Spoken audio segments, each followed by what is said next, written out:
Il n'y a pas d'offrande qui change la vie de quelqu'un.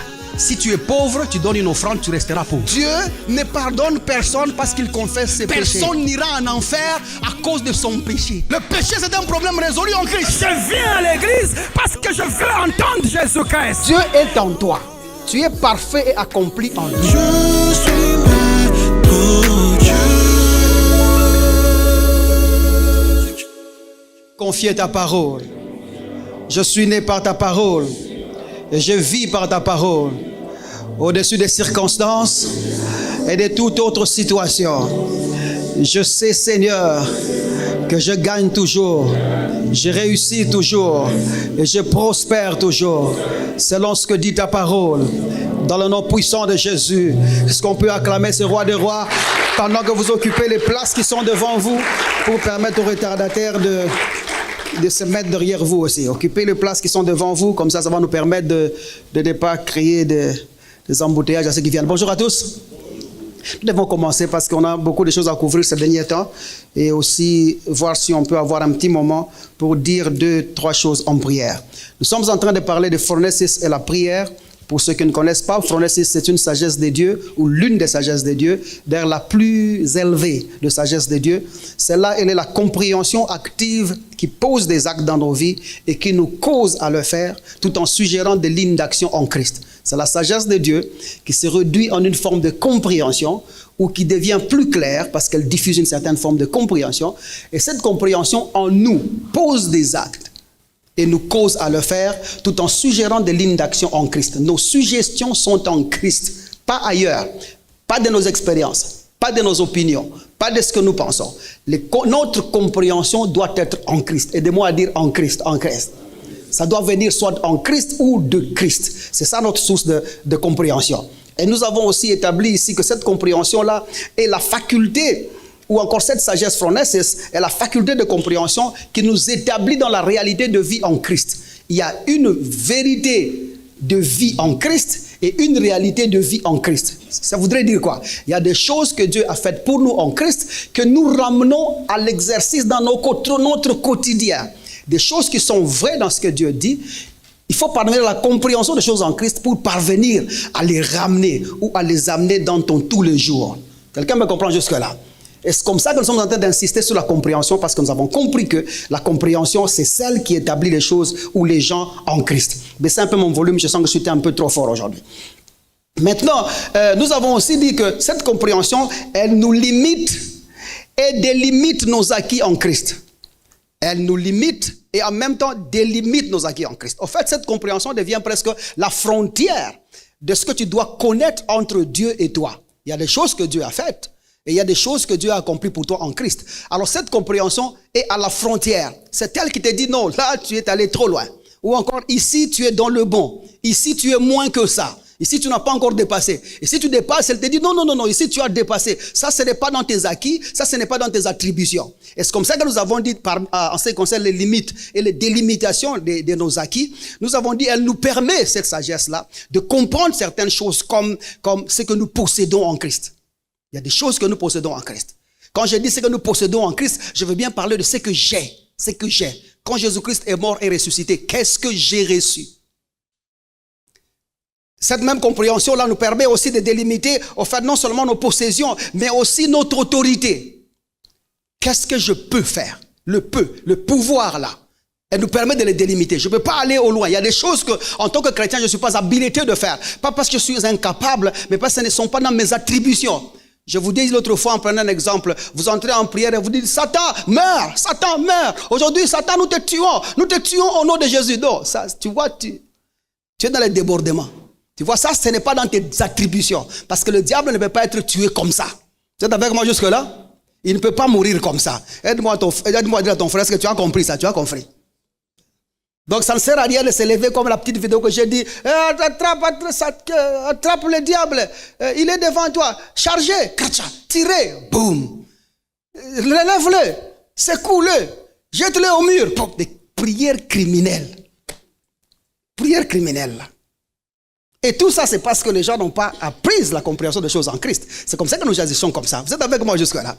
Maintenant, cette compréhension nous permet aussi de délimiter ou délimiter notre identité. Alors dit là, ça tu n'es pas comme ça, tu es comme ça. En fait, c'est le je suis. En fait, cette compréhension nous permet de savoir ce que j'ai, ce que je peux et ce que je suis.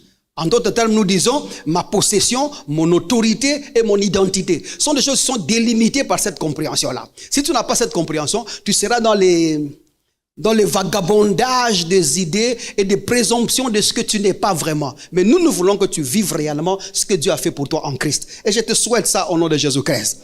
Maintenant, aujourd'hui, on va ajouter une autre chose.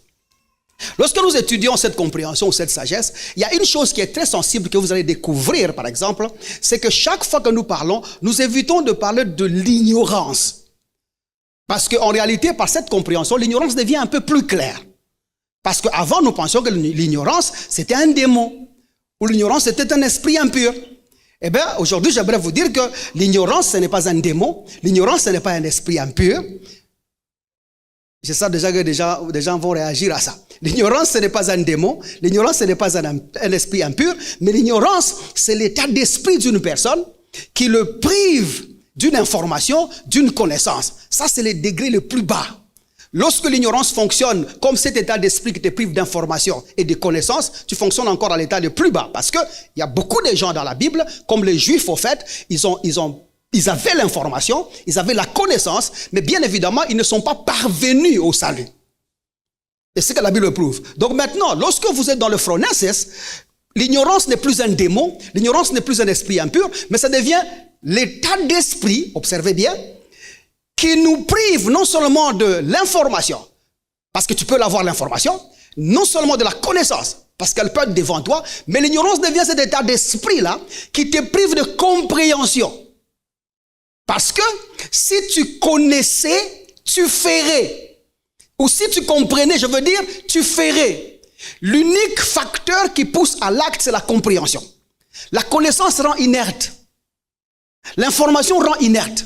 Mais la compréhension de l'information et la compréhension de la connaissance de ce que tu sais pousse à l'acte. C'est comme ça que tu quittes l'ignorance seulement quand l'information devient active par la compréhension. Et tu poses les actes seulement si la connaissance devient maintenant active par la compréhension.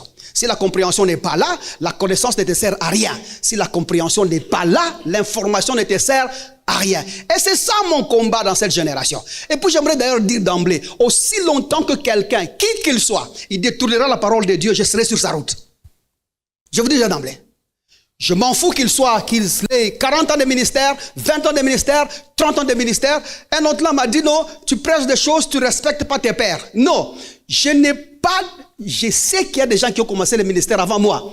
Je sais qu'il y a aussi des gens qui ont commencé juste il y a quelques jours avant moi. Il y a d'autres qui ont commencé avec moi.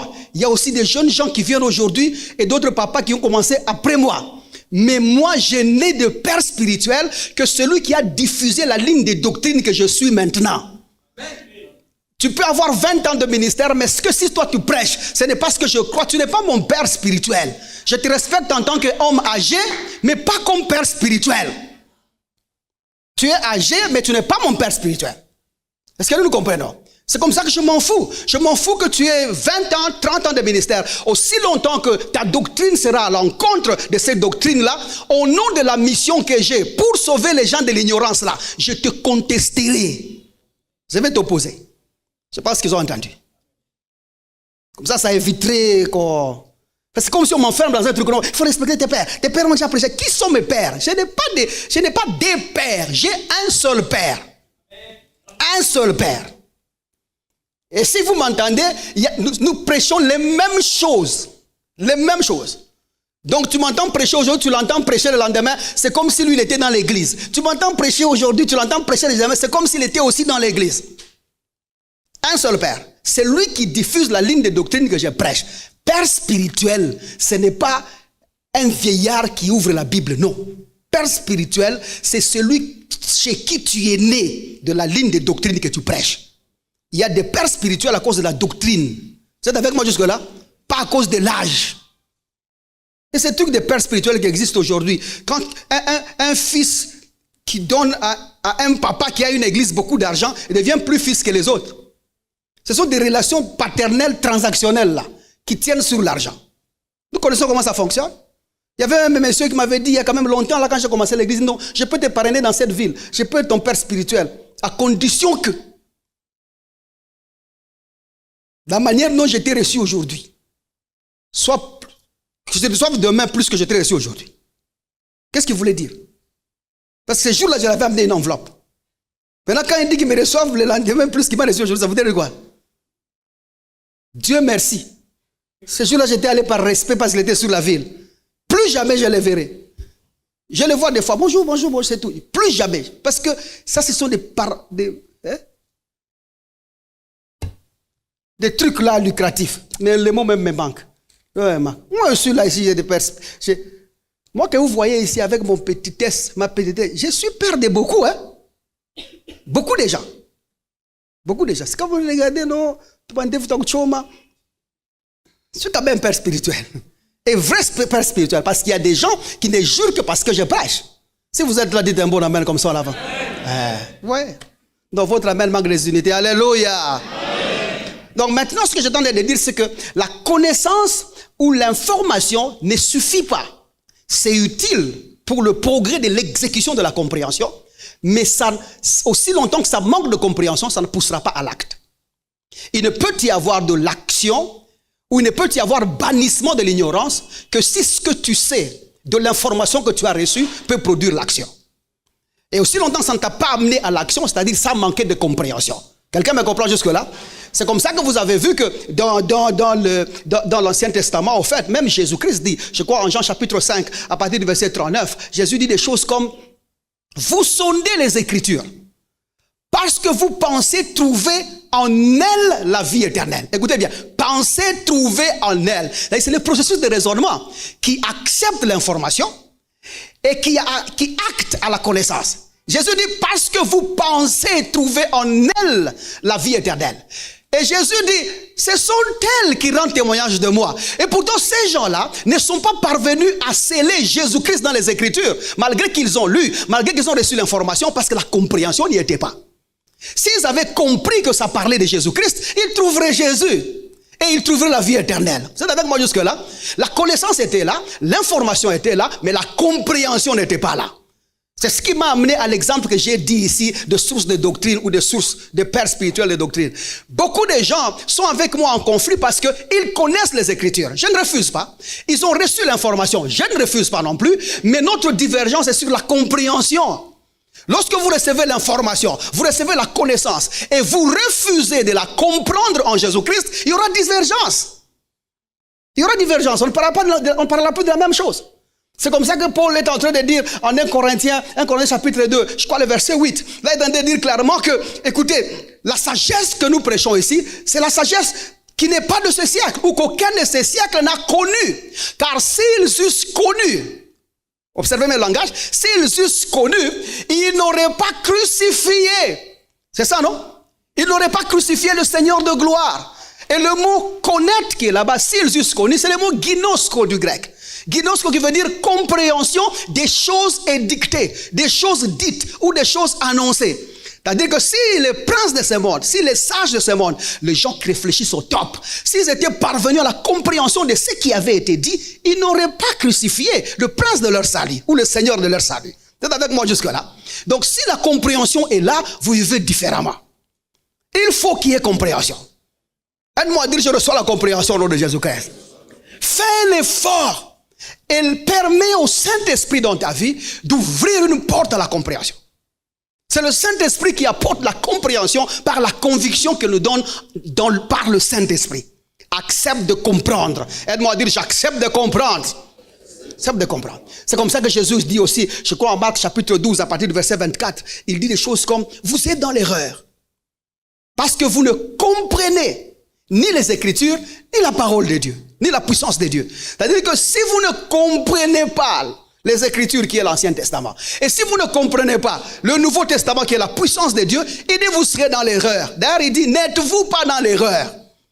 En d'autres termes, il dit la raison pour laquelle vous êtes dans l'erreur, c'est parce qu'il manque la compréhension des Écritures et la compréhension du Nouveau Testament. Tout celui qui a cette forme de compréhension-là vivra en Jésus-Christ. Et c'est ainsi qu'il pourra poser des actes librement. Je parle à quelqu'un jusque-là? Je parle à quelqu'un jusque-là? Est-ce comme ça qu'il y a des choses, parce que nous parlons de phronesis et de prière, je vais un peu commencer à diminuer ma vitesse ici. Parce que nous parlons de phronesis et de la prière, il y a des choses que nous découvrons, par exemple, en ce qui concerne la prière. Vous savez, on nous a tous dit, quand nous étions un peu plus jeunes, on nous a dit, si tu pries, tu sortiras de tes problèmes. C'est en prière que l'on quitte les problèmes. Les difficultés ne finissent que quand tu pries. Vous savez que ce principe-là a été tellement fou. Parce qu'aucune personne n'a prié et a quitté les problèmes. La prière ne déménage personne de sa situation. Tu peux prier autant que tu veux, mais tu n'y sortiras pas. Et ça, c'est ça même la défaite de plusieurs chrétiens et la déception de l'église aujourd'hui. Parce que tu viens à l'église, on te dit qu'il faut prier pour quitter les problèmes. Et pourtant tu pries, mais tu te rends compte que tu ne quittes pas les problèmes. Qu'est-ce qui se passe? Ça, c'est là que phronesis devient important. C'est comme ça que le thème de ce sujet, ce n'est pas phronesis dans la prière, c'est phronesis et la prière. Parce que nous voulons opposer ou confronter la sagesse de Dieu avec la prière pour essayer de voir. Parce que le problème de l'église aujourd'hui, non seulement il y a la connaissance qui manque, non seulement il y a la compréhension qui manque, mais il y a aussi cette frustration qui est due au manque de résultats par la foi des choses en Jésus-Christ. Et c'est comme ça que nous voulons un peu confronter ces choses-là. On t'a dit, si tu pries, les problèmes vont finir. Qui a jamais prié ici, les problèmes sont finis? Les religieux vont me dire, ils ont prié. Mais quand vous analysez leurs problèmes-là, vous analysez ce qu'ils ont vécu. Ils n'ont pas seulement prié. C'est comme ça que pour plusieurs personnes, le temps de prière est devenu un temps de consolation en fait. Là où nous venons, nous nous sentons bien parce qu'on nous a donné des déclarations. Je suis fort, Jésus dit je suis fort, je suis puissant, je suis glorieux, alléluia, je suis glorieux. Ça nous fait du bien, ça devient émotionnel, ça devient un moment de soulagement. Parce que si tu restes à la maison là, en train de réfléchir, tu es un peu triste, tu es un peu courbé. Quand tu viens à l'église, tu trouves un pasteur un peu vibrant que moi, ou quand j'étais encore un peu plus jeune que ça. On était là, bouge un peu, bouge un peu. Et nous faisons du bien aux gens. Les gens, en fait, c'est dégourdisser à l'église. Ça, c'est vraiment. C'est de se faire du bien à l'église. Émotionnellement, il s'est déchargé un peu. Tu sors de l'église, tu dis, je me sens bien. Mais, demain, rien n'a changé. Tu es dans les mêmes choses. Pourquoi est-ce que j'ai prié? Je me suis bien senti. Et puis, les sentiments que nous avions, nous interprétions ça comme la réponse de Dieu. Et nous avons même dit, les pasteurs nous ont même dit, si tu sens que ton cœur est soulagé et ton cœur est léger, ça voudrait dire que Dieu t'a répondu. Amen. Et nous levions les mains. Combien de gens sentent que le cœur sont soulagés? Levez les mains. Nous étions tous là. Amen. Nous étions dans le soulagement émotionnel. C'était une thérapie. Parce qu'en réalité, quand nous rentrions à la maison, nous affrontions les mêmes problèmes. Qui est d'accord avec moi jusque-là? Rien n'a changé. Parce qu'en réalité, la prière ne change pas les situations des gens. Les situations des gens ne peuvent changer que lorsque tu poses des actes. Ou lorsque tu te mets à agir. C'est comme ça que nous avons besoin de phronesis. Cette compréhension active qui pose des actes en nous et qui nous cause à le faire. Si la compréhension là manque, tu peux beau prier autant de fois que tu voudras. Rien ne changera. Jusqu'à ce que cette compréhension posera des actes en toi et te causera à le faire. C'est l'acte qui change de vie, pas la prière. Dieu lui-même, dans son plan, en fait, il y a des choses. Si tu ne poses pas de mouvement, rien ne va se faire. Vous vous imaginez, si Dieu ne fait rien, il n'y a pas de monde, il n'y a pas de terre. Même dans le plan du salut, les prototypes ou l'exemple, pas les prototypes, l'exemple même de la délivrance des enfants d'Israël, était-il délivré jusqu'à ce qu'il commence à partir? Non. Parce que l'agissement commence d'abord premièrement en faisant un nouveau mouvement. Il faut faire un mouvement, un changement de localisation. Dieu, en nous sauvant, il ne nous a pas laissés là où nous étions. Il nous a délocalisés. Du monde où nous étions, il nous a maintenant placés en Christ, où nous sommes en lui-même. Nous ne sommes plus où nous étions avant. Le mouvement a été fait. Aidez-moi à faire mouvement, à dire mouvement. La deuxième des choses, c'est la décision. Ta vie ne pourra changer que si tes mouvements-là sont accompagnés par une décision. Tu peux beau avoir fait un mouvement, mais si au longtemps tu ne décides pas de vivre conformément à la nouvelle localisation dans laquelle tu te trouves, rien ne changera non plus. Et la troisième et dernière des choses, c'est le choix que tu poses dans ton mouvement et dans la décision que tu as prise. Une décision doit nécessairement résulter par des choix. Tu as décidé et les outcomes, comme les anglophones disent, mais le résultat c'est quoi? Ça demande un choix. Il faut que tu choisisses. Supposons par exemple, tu étais célibataire. Tu ne pries pas, Seigneur, donne-moi une femme, donne-moi une femme, donne une femme. Aucune femme ne viendra. Parce que rappelle-toi, aussi longtemps que tu continueras à gérer à l'église pour une femme, tu perdras le poids. Tu perdras ta beauté. Et les femmes n'aiment pas les gens qui sont affamés. Parce que tu vas commencer à venir comme un misérable. Quelqu'un me comprend jusque-là? À moins que tu rencontres une autre sœur dans l'intercession où vous tous, vous êtes des affamés. Et ce genre de relations n'aboutissent pas généralement en fait, parce que ce sont des trucs qui sont tronqués sur les garanties de ce que vous avez ressenti dans votre soulagement de prière. Et vous penserez que vous vous êtes rencontrés dans la volonté de Dieu. Il n'y avait pas d'onction là, il y avait des soulagements émotionnels. Alléluia, on se sent du bien. Et quand tu sens, tu regardes, c'est Sœur Bitota qui est là. Lui aussi tu regardes, Frère Bitota. Parce que vous avez été en jeûne au même moment, vous avez prié au même moment, et le problème de beauté, ça ne compte plus. Parce que toi aussi, le problème de laideur ne compte plus. Vous vous choisissez en misérable. Et vous n'avez qu'à laisser le frère là commencer à faire des mouvements, à poser des actes, à faire des choix, à prendre des décisions. Vous verrez que ce frère là va finir par avoir des problèmes avec cette sœur. Et ça aboutit toujours là. Si vous êtes avec moi, dites parle le pasteur, parle le pasteur, parle le pasteur. Nous étions tous là, mon frère. Nous étions tous là. Tu es une sœur, tu veux qu'on te marie, tu passes de temps à prier pourquoi? Tu passes de temps à prier pourquoi? Tu passes de temps à prier pourquoi? Oh non, Dani, on a refusé la femme là d'Esther, là, celle qui était reine, Vasti. On a refusé Vasti, une femme qui avait du parfum, une femme qui avait des bijoux, une femme qu'on a refusé. Mais Esther, elle est passée là-bas, elle avait des... Est-ce que vous lisez bien cet endroit? Est-ce que vous lisez bien? N'avez-vous pas lu qu'elle a été arrangée? N'avez-vous pas lu qu'elle a été parfumée? Oh non, maintenant tu es là comme la dernière fille des Kimbankistes.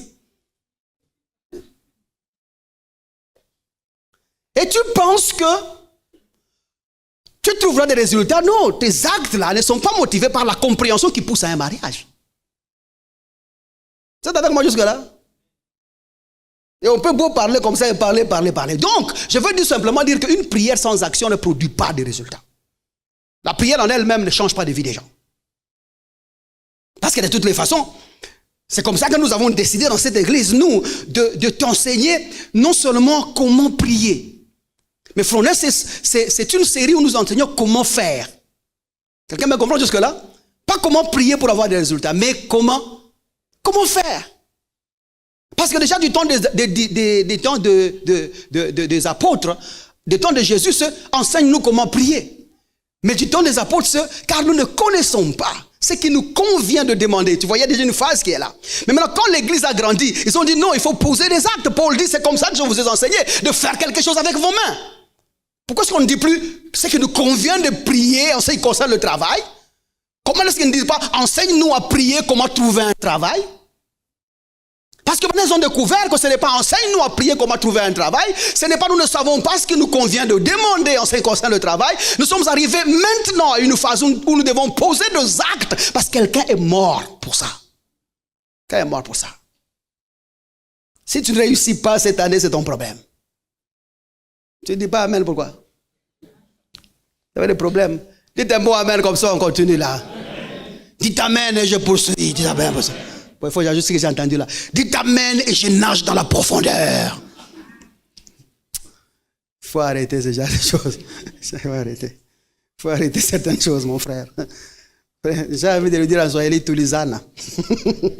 Ouais, ça c'est les ailes amères. Tu vois quand les ailes exagèrent. Vraiment, il faut que les gens reçoivent Phronesis pour limiter et délimiter leurs ailes là. D'autres ont déjà fait des grands pas, mais dans le camp de l'ennemi. Ils sont déjà sortis chez nous il y a longtemps. Donc ils sont là, ils nous prêchent Jésus, ils nous prêchent l'église à partir du camp de l'ennemi. On sait où ils sont, parce que leur vocabulaire, on comprend déjà que tu n'es pas avec nous. Mais si tu étais avec nous, tu parlerais autrement. Parlez autrement. Reste avec nous, reste avec nous. Aide-moi à dire à ton voisin, reste avec nous, reste avec nous. Bien évidemment, quelqu'un peut mal me comprendre. La prière reste quand même l'un des outils ou exercices qui permet quand même à établir les gens dans ce que nous faisons en Christ. Bien évidemment, la prière n'est utile, écoutez-moi, la prière n'est utile que si et seulement si elle est fondée sur son objectif principal, celui de maintenir la relation entre fils et père. Aussi longtemps que la prière n'est plus une expression d'une relation active avec un père, elle n'est plus prière. La prière doit rester l'expression active d'une relation intime entre un fils et un père. C'est ce que nous appelons prière dans la Nouvelle Alliance. Et ce qui est prière dans ce que nous faisons. Quelqu'un me comprend jusque-là? Alors maintenant, si la prière que tu fais ou ce que tu appelles prière n'est pas une forme de déploiement, de relation active entre un père et un fils, tu es dans la débauche. Et tu n'éviteras pas la débauche. Je vais vous le prouver ici.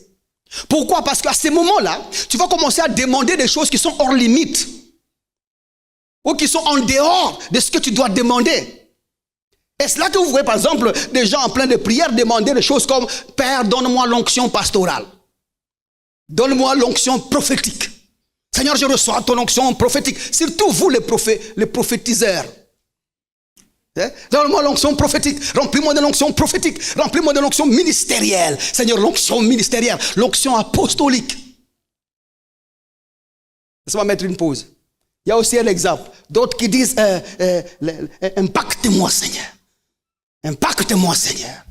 S'il n'y a pas d'impact-moi, Seigneur, il y a je reçois l'infusion. L'infusion de ton esprit. Comme du temps des apôtres. Infuse-moi, Seigneur. Ou encore, Seigneur, que cet homme de Dieu, en m'imposant les mains, qui me transfère l'onction. Ou j'aimerais recevoir une transmission des choses de Dieu. Regardez le vocabulaire de ces années ici. Ah, Seigneur, transpercer les optiques spirituelles. Les portes des esprits. Vous avez débordé. Là, vous êtes loin. Au nom de Dieu, vous êtes loin. Je vous dis la vérité. Seigneur, fais-moi une odeur qui affecte l'atmosphère. C'est quoi ça? C'est quoi ça? Même vous-même. Seigneur, fais-moi une odeur qui affecte l'atmosphère.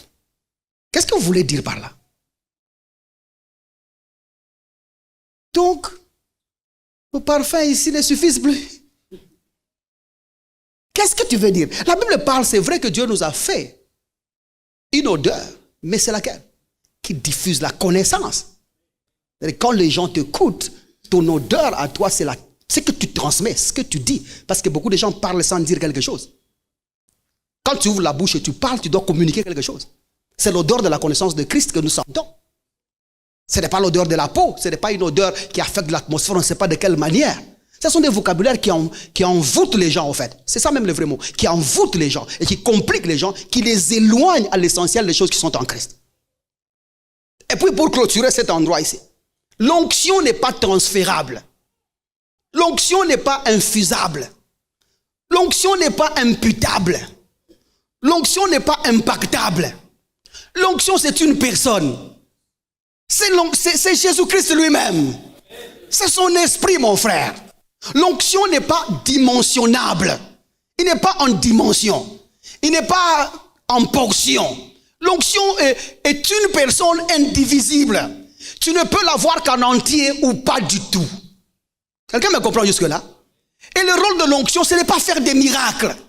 Le rôle d'onction, ce n'est pas faire des prodiges. L'onction nous a été donnée pour nous enseigner et nous faire parvenir la compréhension avec laquelle nous opérons en Christ. J'aimerais aussi finir par ça. Tu ne peux pas demander l'onction pastorale. Parce que le pastoral, ce n'est pas une onction. Le Saint-Esprit, c'est lui l'onction. Le pastoral, c'est une fonction. C'est ce que nous comprenons là. C'est comme si tu demandes l'onction des menuisiers. Si tu veux être menuisier, tu n'as pas besoin d'onction. Tu as besoin d'apprendre comment être menuisier. J'espère que je parle à quelqu'un. Ça va jusque-là, ici, ça va? Quand tu demandes l'onction pastorale, tu as dépassé les limites, mon frère. Quand tu demandes l'onction prophétique, tu es loin de ce que Dieu a dit. C'est pas ce que la Bible dit. Et puis, laissez-moi quand même dire un mot sur ça. Le pastoral, ce n'est pas un travail. Ce n'est pas une carrière. C'est un appel. Et pour être pasteur, il faut avoir répondu à l'appel. Aller demeurer jusqu'à ce que tu entendes quelqu'un pour t'envoyer. Et tu n'es pasteur qu'aux yeux de ceux que tu fais asseoir. C'est-à-dire que pendant que moi je suis là, je suis devant vous un frère, point trait. Ceux qui suivent la doctrine que je suis peuvent dire nous sommes son fils parce qu'il nous enseigne. Quelqu'un est avec moi jusque-là?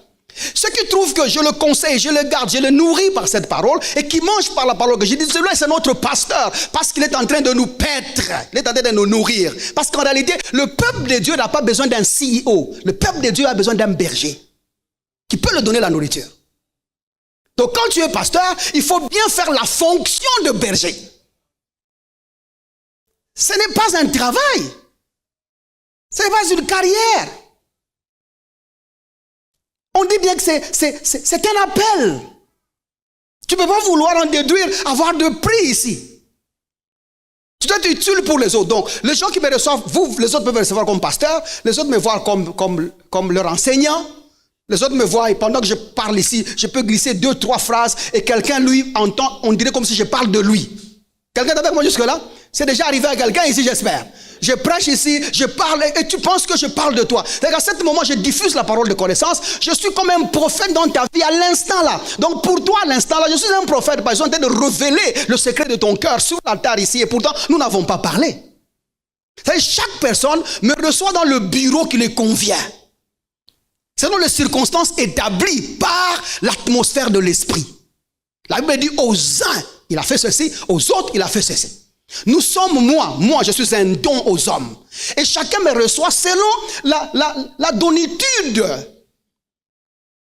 avec laquelle il m'a reçu. C'est pas dire autrement ces trucs-là. Et toi-même, tu définis. Aujourd'hui, je le reçois comme père. Aujourd'hui, je le reçois comme prophète. Aujourd'hui, je le reçois comme apôtre. Parce que maintenant, quelqu'un qui me voit, je le prêche, par exemple, disons, à Moujimaï. Sur la rue, je le prêche. Et puis, il me demande, papa, vous-même, vous priez où? J'ai dit, non, moi, Maître Church, il est à Lubumbashi. Cet homme-là, c'est un apôtre pour lui. Il va dire, j'ai été envoyé par l'église, aller là-bas juste pour le rencontrer. Vous êtes avec moi jusque-là? Donc à l'instant là, il a reçu un envoyé du Seigneur pour lui parler à ce temps précis-là. Je suis pas en train de parce qu'au fait, ici les religieux ont une haute considération de ce qu'on appelle les 5 ministères. Et pourtant vous serez surpris, il n'y a pas que 5. Parce qu'à l'église on ne fait pas que ça. Maintenant, ils ont tellement dramatisé sur ça, parce qu'ils en ont fait quelque chose qui maintient, parce qu'ils tiennent à leur poste. Tu vois, quand tu es dans une société, et hier tu étais directeur, on te dit à partir d'aujourd'hui tu n'es plus directeur, tu deviens secrétaire administratif, tu seras content. D'autres parmi vous vont démissionner. En fait, ces gens-là, c'est ce qu'ils pensent. Le jour que lui se présente comme révérend pasteur, et toi tu l'appelles, bonjour frère. Vous allez vous battre, hein? Il s'énerve. Parce qu'il tient à son poste. Il tient à sa place. Alors maintenant, cette compréhension, il faut qu'on ferme ça. Cette compréhension nous permet en fait de comprendre ce genre de choses-là. Où nous comprenons que, attention, l'onction n'est pas transférable. L'onction, c'est une personne. C'est Jésus-Christ. Et puis si tu commences à vouloir une nouvelle onction, remplis-moi d'une huile fraîche, une onction fraîche. Qu'est-ce que l'ancien t'a fait? Si tu commences à chercher une huile fraîche ou une nouvelle onction, donc l'onction que tu avais avant pose problème. S'il commence à poser problème, donc ce n'est pas le vrai. Ou s'il commence à poser problème, donc tu ne l'avais jamais reçu. Ben, si tu l'as reçu, c'est un esprit éternel qui ne nous abandonne pas, qui ne nous quitte pas. Il est avec nous jusqu'à la fin du monde. Quelqu'un me comprend jusque-là? C'est avec lui que nous entrons dans cette gloire-là. C'est par l'Esprit de Dieu que nous sommes enfants de Dieu. Tu ne peux pas le changer aujourd'hui. Tu ne peux pas vouloir un autre. Alors, quand vous êtes dans les émotions, vous fabriquez des choses. Aide-moi à dire ça, ce n'est pas mon cas au nom de Jésus-Christ. Ça, ce n'est pas mon cas. Et vous avez cette pensée-là. C'est ce que nous avons en fait transféré même dans notre monde séculaire. Dans notre vie ici. Nous sommes devenus beaucoup de rêveurs. Il y a beaucoup de rêveurs maintenant dans l'église. Et surtout les chrétiens. Trop de rêveurs. Des gens qui ne savent rien tenir parce qu'ils fonctionnent en dehors de la compréhension de Christ. Ils n'ont aucune compréhension de ce que Dieu a fait pour eux et ils deviennent comme ça des vagabonds en tâtonnant qu'est-ce qu'ils vont toucher, qu'est-ce qu'ils ne vont pas toucher. Et vous allez dehors là-bas avec le manque de compréhension et vous allez faire la même chose au nom de je puis tout par celui qui me fortifie. Tu trouves un frère de l'église, c'est seulement dans l'église qu'on trouve des gens comme ça. Lui-même, il sait mettre les carreaux, lui-même, il sait construire la maison, lui-même, il sait faire la charpente, lui-même, il peut souder, lui-même, il peut... Et quand son collègue sent des douleurs de ventre, il lui dit, non, tu peux boire le ail. Donc, il est multitechnicien et en même temps tradit praticien. Tout travaux, tout métier. Ça fait que nous sommes des rêveurs. Comment veux-tu obtenir des résultats avec une telle mentalité? Avec un tel processus de raisonnement qui tient sur rien. Parce que si tu n'es pas ferme sur une chose, tu seras ferme sur rien du tout. La fermeté doit commencer par quelque part. Si tu n'es pas ferme sur quelque chose, tu dis, moi je vais aller avec ça jusqu'au bout. Je vais m'entraîner sur ça jusqu'au bout. Je vais chercher à comprendre ça jusqu'au bout. Tu tiendras sur quoi? Et demandez à ton voisin, je suis ferme dans ça. Je suis ferme dans ça. Quitte la rêverie, mon frère. Et tu ne peux pas quitter les difficultés, sortir de problèmes si tu as un processus de raisonnement comme ça. Jusqu'à ce que tu aies la compréhension adéquate, tu ne quitteras pas. Alors maintenant, qu'est-ce qui se passe? Allons un peu, Proverbe chapitre 11. Proverbe chapitre 11. Si vous êtes là, on dit un bon amen et on progresse. Proverbe chapitre 11.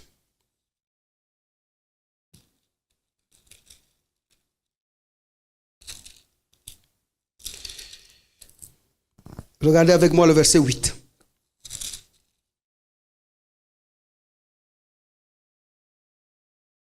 Nous allons voir comment est-ce que Salomon est en train de vouloir dire ici et essayer d'expliquer ça d'une manière compréhensible. Le verset 8 dit ceci. Le juste est délivré de la détresse. C'est un acquis.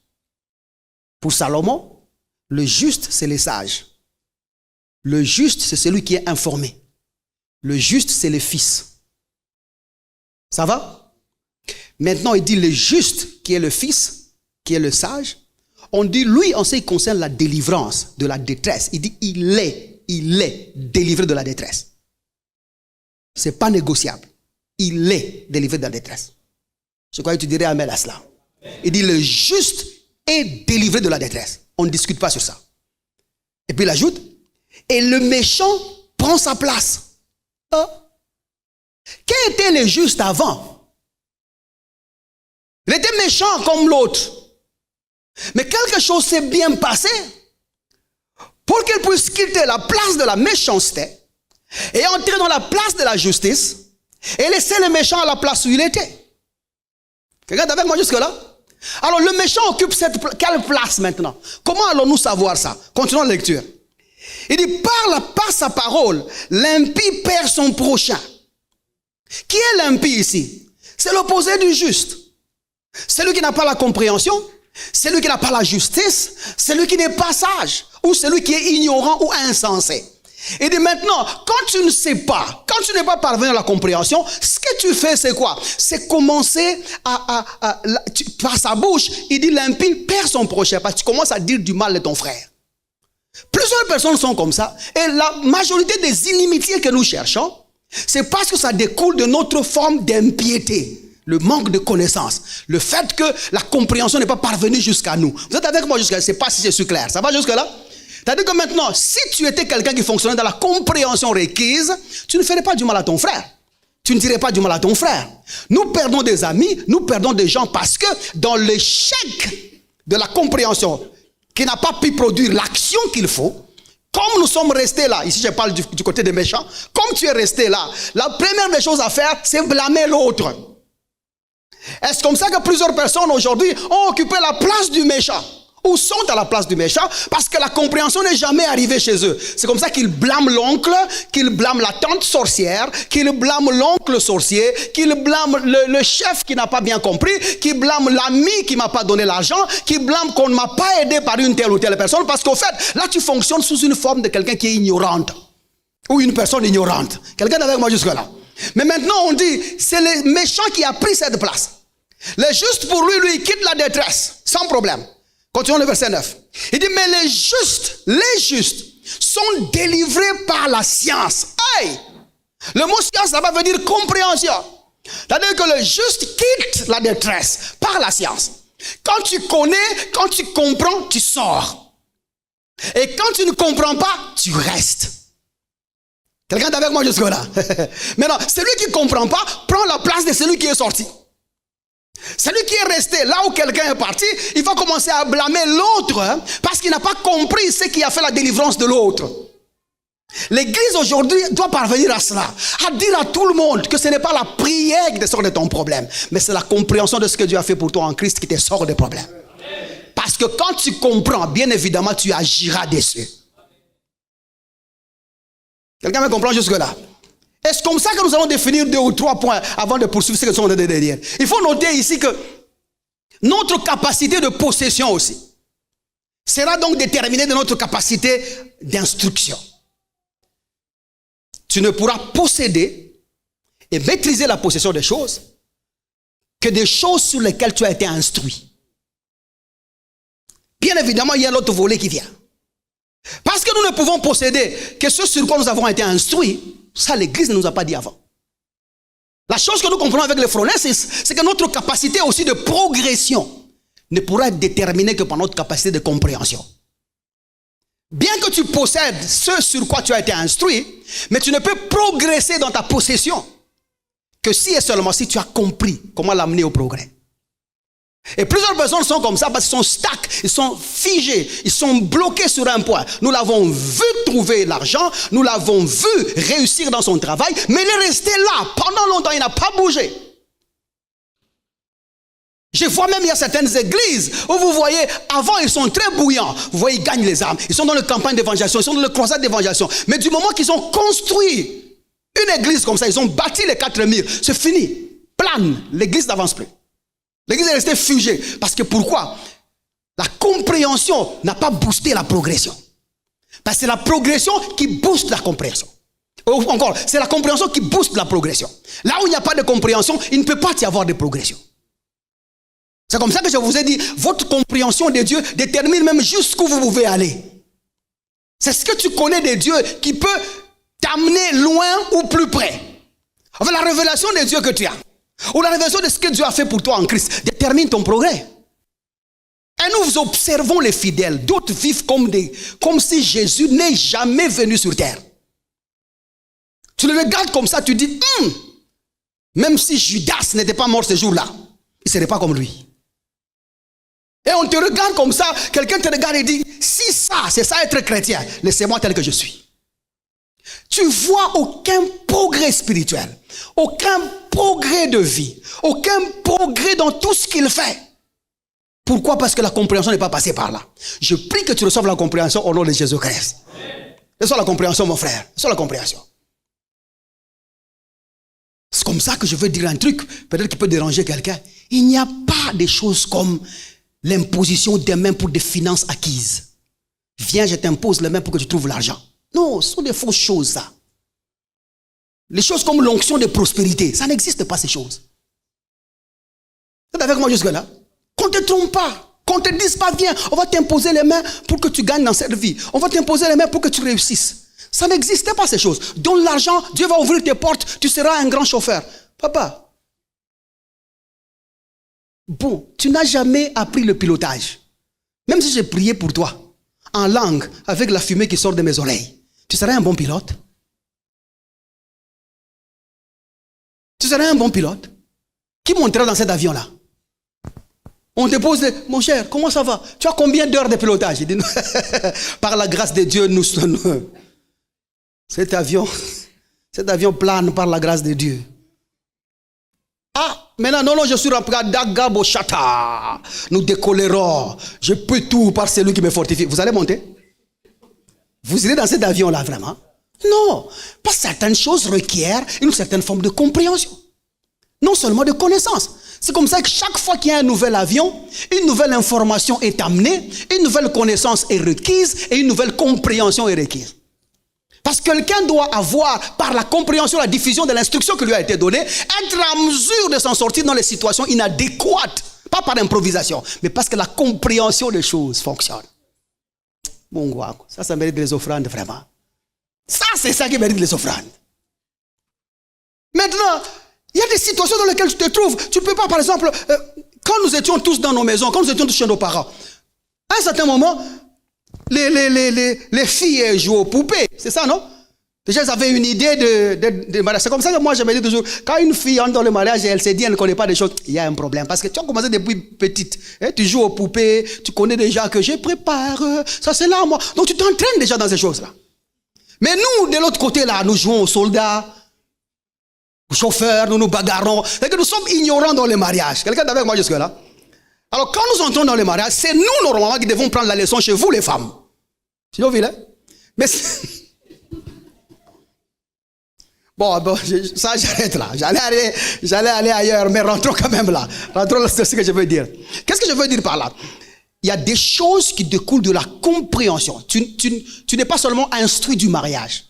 Tu n'as pas seulement la connaissance du mariage. Pour que le mariage soit réussi, il faut avoir la compréhension du mariage. Parce qu'il y a des réalités qui demandent pas de l'improvisation, mais une manifestation pratique de la compréhension. Quelqu'un me comprend? Parce qu'il y a des faits que tu auras à improviser, quoi. Mais tu dois le faire dans le confinement de la compréhension d'une vie conjugale. Parce que si tu ne fonctionnes pas comme ça, tu risques de commencer à rater tout le temps. Tu dois t'adapter. Mais tu t'adaptes pas par un vide. Tu t'adaptes par la compréhension. Tu dois savoir ça fonctionne comment ces choses. Quelqu'un est avec moi jusque-là? Dans tous les domaines de vie, c'est comme ça. J'ai vu un autre pasteur là. Il passe à l'altar. Il dit à l'orchestre, chantez. L'orchestre chante. Père, nous t'adorons. Il dit encore, chantez. Les gens se demandent finalement, c'est quoi? L'ancien courageux s'approche. Il lui dit, papa, vous n'allez pas prêcher aujourd'hui. Il dit, rentre un peu là où j'étais assis. Il y avait un petit papier comme ça. Est-ce qu'il n'est pas là? Les frères descendent, chantez, chantez. Toute l'église chantez. Les frères vont là-bas, ils trouvent le papier, il n'y a pas. Il rentre, il dit là-bas, il n'y a que l'élastique. Vous voyez l'élastique qu'on fait avec l'argent ici? Il n'y a que les petits élastiques là qui tiennent l'argent. Il dit, est-ce que moi je peux te demander à partir de l'altar l'élastique? Va chercher là-bas, même sur des chaises là-bas et toi tu vas voir quelque chose. Le bien-aimé va, il cherche, il ne trouve pas. Il rentre et dit, papa, j'ai vraiment cherché. Jusqu'à mettre tout le monde mal à l'aise là-bas. Il n'y a pas le petit papier. Vous l'avez peut-être oublié ailleurs. Ma femme m'a vraiment déçu. Donc elle est restée avec les papiers à la maison. Maintenant je vais prêcher comment? Ça c'est le manque de compréhension. Vous êtes avec moi jusque-là? Quand vous n'avez pas la bonne compréhension des choses en Christ, vous vous perdez au fait. Kabbalah Kotoka. Nous autres ici. Je n'ai pas besoin d'un petit papier. Au fait, le petit papier me permet de me délimiter pour que je ne vous dise pas ce que je n'ai pas prévu. Vous êtes avec moi jusque-là? Que je suivre un certain... Ou sinon, je peux commencer ici des sujets. C'est parce que c'est lui que le Seigneur envoie, dit la parole, parce qu'il n'a pas reçu l'esprit avec mesure. Et je vous garantis, l'esprit qui est en moi, il est bavard. En fait, je peux commencer à parler ici jusqu'à demain, si vous voulez, jusqu'à lendemain, je vais commencer sujet par sujet, Demandez aux serviteurs qui prient avec moi, qui sont avec moi. Je peux parler. Pourquoi? Parce qu'il y a une forme de compréhension. En fait, je comprends. J'ai la compréhension un peu plus large de ce que Dieu a fait pour nous en Christ. Et je n'ai pas besoin d'improviser. Je vis là-bas. Je dors là-bas. C'est mon fief, c'est mon royaume, c'est mon cercle de prédilection. J'aime la parole. J'ai compris ce que Dieu a fait pour nous en Christ. Je n'ai pas besoin d'un petit papier. Tu es avec moi jusque-là? Et dans ta vie au quotidien, ça doit être comme ça. Ça doit être comme ça. Actuellement, on va voir les frères là qui prient avec nous, qui sont mécaniciens. Trop de tâtonnements. Tu l'amènes un véhicule, lui-même tu l'expliques ce que toi tu ressens. Il monte dans le véhicule, il dit, boss, je ne sens rien. Tu mais tu ne sens pas que les choses font courou. Il dit, bon, ça, je ne sais pas, c'est le vilebrequin. Donc, et lui, et toi, vous êtes ignorants. Parce qu'il n'a pas la compréhension des choses. J'ai pris que tu reçoives la compréhension dans tout au nom de Jésus-Christ. Ça aide la compréhension. Pas des choses comme imposez-moi les mains, ça va aller. Imposez-moi les mains, je serai prospère. Non, papa. D'ailleurs, la Bible, c'est le livre le plus faible du monde en matière d'enseignement de prospérité des choses mondaines. Je répète, la Bible ici, c'est le livre le plus faible du monde en ce qui concerne les enseignements sur l'argent, réussir dans la vie, les trucs comme ça. Les livres les plus chers, les plus faibles en fait. Parce que quand vous parlez, il y a un monsieur qui m'a dit non, pasteur, n'est-ce pas la parabole des talents? C'est ça, non? Comme la parabole des talents. Le même il dit, ça contient le mystère d'une vie prospère financière. Nous savons comment il faut conclure ça. La conclusion, c'est si tu donnes, Dieu va te donner plus. C'est ça, non? C'est une mauvaise conclusion. Et ce n'est que 11 versets d'ailleurs. Vous pensez que quelqu'un qui a lu 11 versets, même si vous l'expliquez spirituellement comment, il sera comparable à celui qui a lu des livres d'économie, des livres. Non. Il faut qu'il y ait une spédité. Ces livres ici n'ont pas été faits pour enseigner la prospérité mondaine. Je peux recevoir un bon amen là-bas. Ces livres, ce n'est pas un livre qui va t'enseigner comment gérer l'argent. Ce livre a été donné, sa mission est claire et nette. Annoncer le salut à ceux pour qui Jésus est mort. C'est ça le but de ce livre. Il n'est fort qu'en ça. La Bible n'est forte qu'en enseignant Jésus. Point trait. Pas les autres choses. Tu veux apprendre comment gérer un mariage? Va au foyer. Tu veux apprendre comment gérer une entreprise? Va suivre les entrepreneurs qui sont là, ils enseignent d'ailleurs. Et d'ailleurs, le plus grand professeur de succès mondain et d'obtention des choses du monde ne sont pas les pasteurs.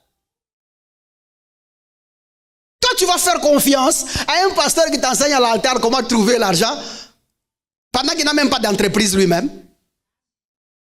Tu vas lui faire confiance? Oh. À moins que le pasteur se dit, maintenant là, je m'habille en enseignant d'entrepreneur.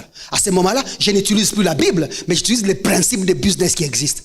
Ça, c'est autre chose. Vous êtes avec moi jusque-là? Mais si je me décide de prêcher Jésus, il n'y a pas ces choses-là parce que Jésus n'est pas mort pour rendre quelqu'un riche.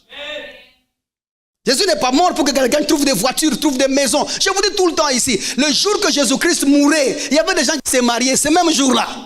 Le même jour-là, les gens achetaient des bateaux. Le même jour-là, les gens gagnaient leur vie. C'est-à-dire qu'il n'est pas mort pour ça. Jésus est mort pour ce qu'un homme ne pouvait obtenir par lui-même. Tout ce qu'un homme peut faire ou obtenir par lui-même ne nécessite plus l'aide de Dieu. Et n'est pas dans l'agenda du salut en Christ. Quelqu'un me comprend? J'ai dit tout ce que tu peux faire par toi-même. Il y a des mamans là qui étaient là quand nos papas, nous étions encore plus jeunes, nos papas étaient en train un peu de prendre de l'alcool, ils étaient tout le temps à Kamalondo là-bas, des trucs comme ça. Ces mamans là ont grandi aujourd'hui. Est-ce qu'elles se prostituent encore? Non, elles ne se prostituent plus. D'autres ont arrêté même la bière. Est-ce que c'est pour autant qu'elles ont reçu Jésus-Christ comme Seigneur et Sauveur? Non, parce qu'elles n'ont pas besoin de ça. Jésus n'est pas mort pour qu'elles arrêtent la bière. Jésus n'est pas mort pour qu'elles arrêtent les courtes jupes. Jésus est mort pour plus grand que ça. Est-ce que quelqu'un me comprend? C'est comme ça que j'ai toujours dit, pour arrêter ce que tu fais là, tu n'as pas besoin de Jésus. Tu as besoin de la compréhension qui change les choses. Quand tu comprends, ça change. J'ai prié pour un monsieur qui était ministre à cette époque-là. Dieu allait le voir à ce moment-là. Et puis sa femme se plaint et dit, papa, c'est monsieur la bière exagérée. Il prend le whisky tout le temps. À l'époque, il n'était que ministre dans une province. Mais vous savez, le jour-là, je parlais, je ne sais pas pourquoi, ce jour-là, l'autre aussi, laisse tu dans la condamnation, des trucs comme ça. J'ai dit ça à sa femme. Et puis, quand lui-même je lui parle, je lui dis, je ne sais pas, en parlant comme ça, je lui dis clair, j'ai envie de voir que tu vas parvenir à l'honneur.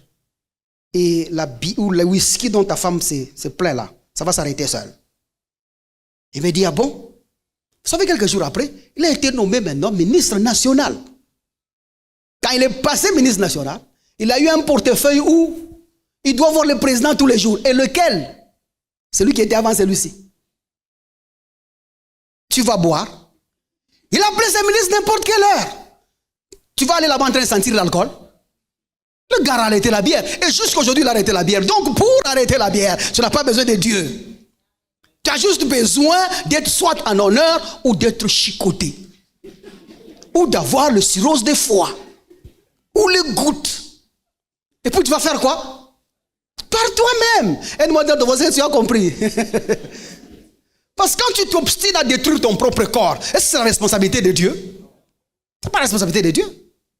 Tu ne te maintiens pas en bonne santé toi-même. Tu te laisses grossir parce que tu crois que c'est le signe de prospérité. Surtout ici en Afrique, chez nous. On ne sait pas qui nous a ensorcelés, Seigneur.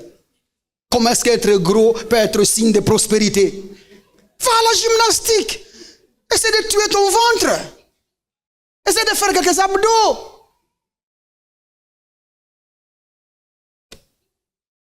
Tu tues ton corps toi-même.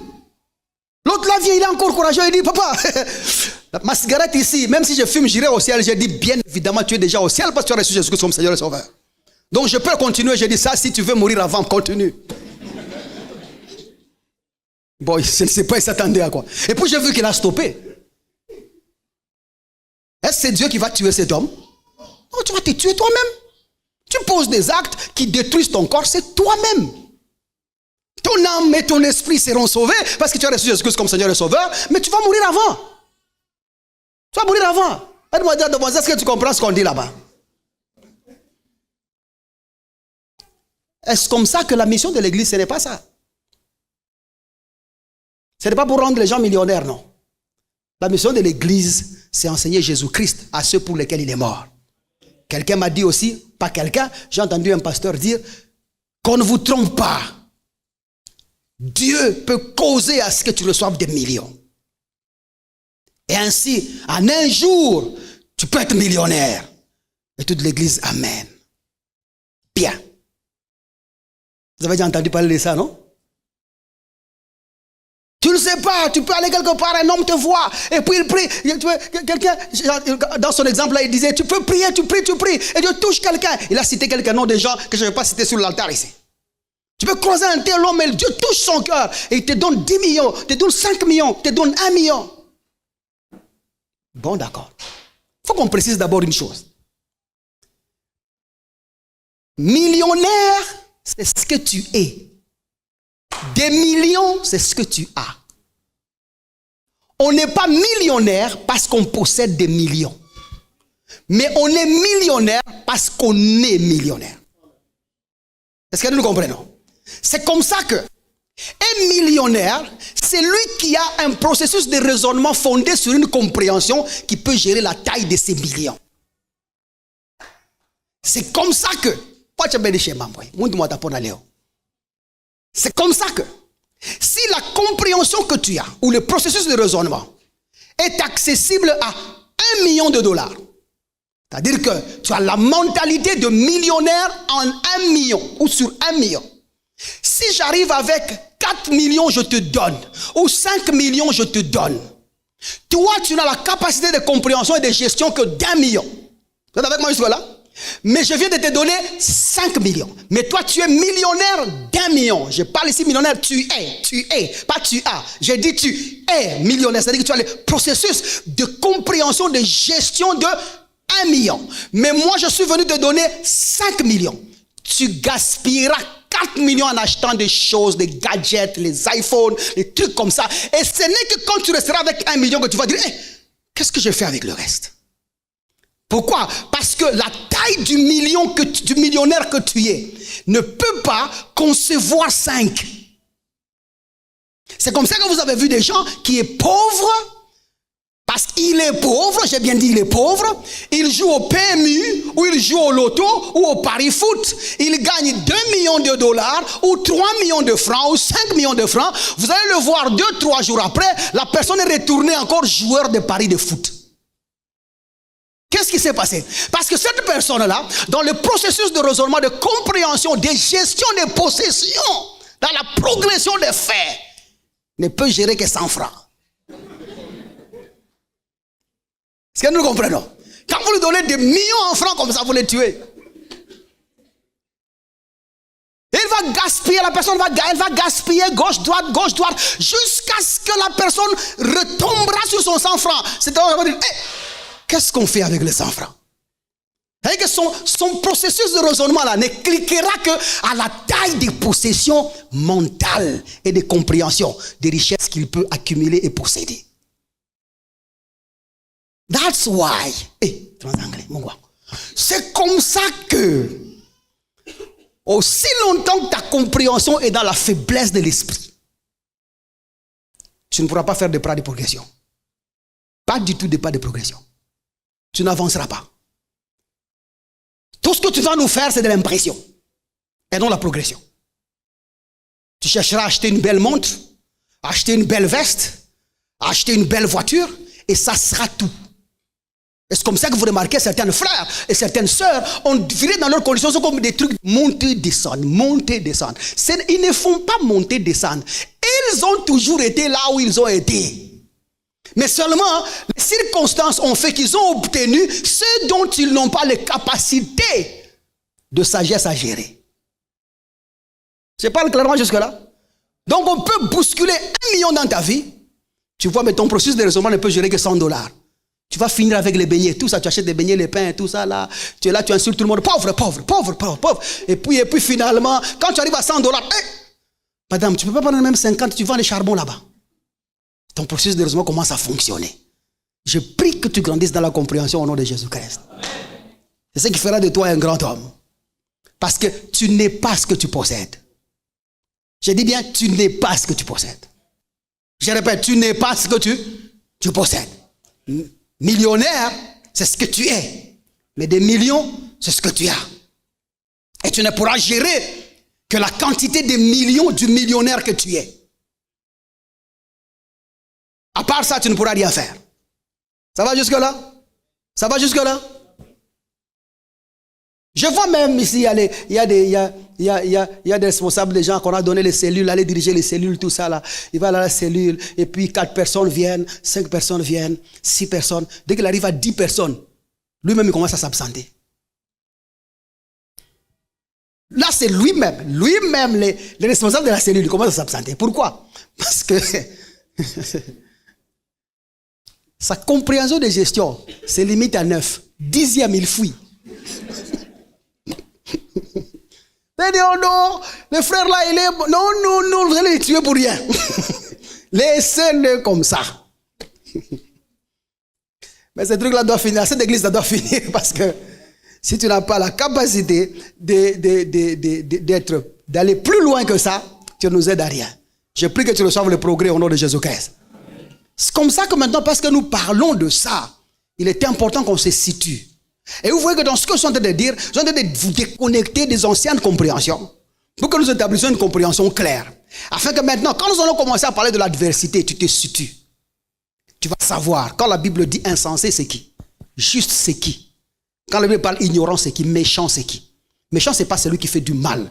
Mais méchant, c'est celui qui est en déviement ou en perversion avec ce que Dieu a dit, qui n'est pas dans la compréhension de ce que Dieu a dit.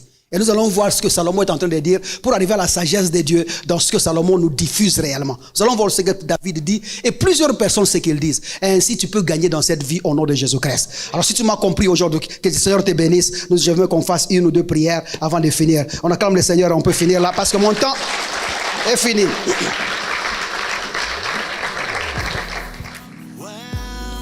Cette diffusion a été sponsorisée par des frères et sœurs qui croient en l'avancée de l'évangile de Jésus-Christ et Jésus-Christ crucifié sans additif. Si vous désirez vous joindre à eux, veuillez nous contacter au +243 99 000 27 60 ou encore par email à l'adresse maîtrechurchrdc@gmail.com.